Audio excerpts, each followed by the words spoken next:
are in Palma.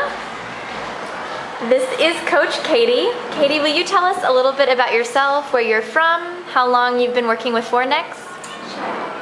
My name is Caitie Goddard, and I'm originally from the United States, although I've been living in Madrid and New Zealand for the past 3 years.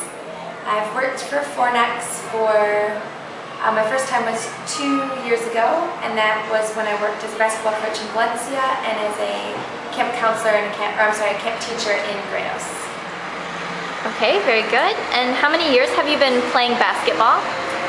Probably about 17. I probably started getting serious when I was 10. Just before that would be for fun, but then I joined a team. So 27 now, 17 years. Tell us a little bit about your teaching experience. I've probably been a coach at various camps since I was 14.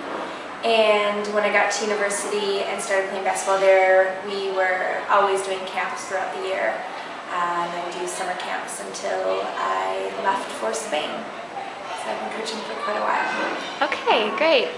And tell us a little bit about how you prepare a session for camp. Well, first it's pretty good the first day to kind of see the level of where the kids are at and their abilities.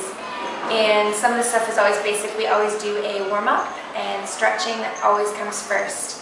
And there's various drills that no matter what level, if you're a beginner or if you're a professional, you can continue to do the same drills, but definitely changes depending on the skill level. So I give it a few days before I start getting into more advanced or keeping it more basic.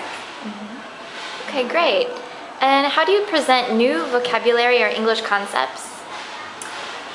For basketball, the vocabulary is pretty specific to the sport, so a lot of kids don't know it yet. And some of the things we do is just by physical example. So pointing to the backboard and asking someone if they know what it's called in English. And most of the time they don't, so then we'll go over it and I will try to continue to use it throughout the lesson.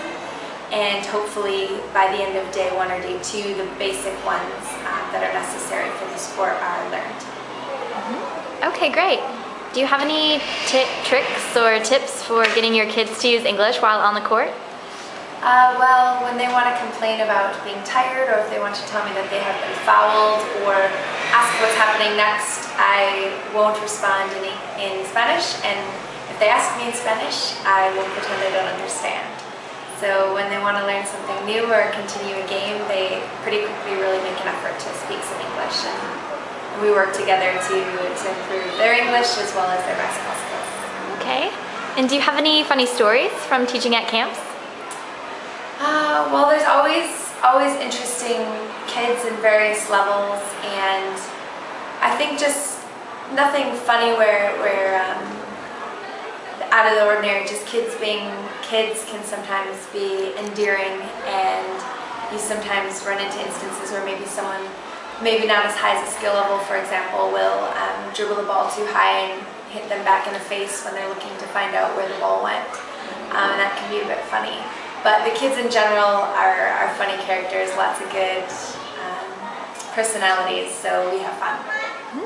All right, well, you're about to go to your first class here during this fortnight, so I wish you the best of luck. Thank you.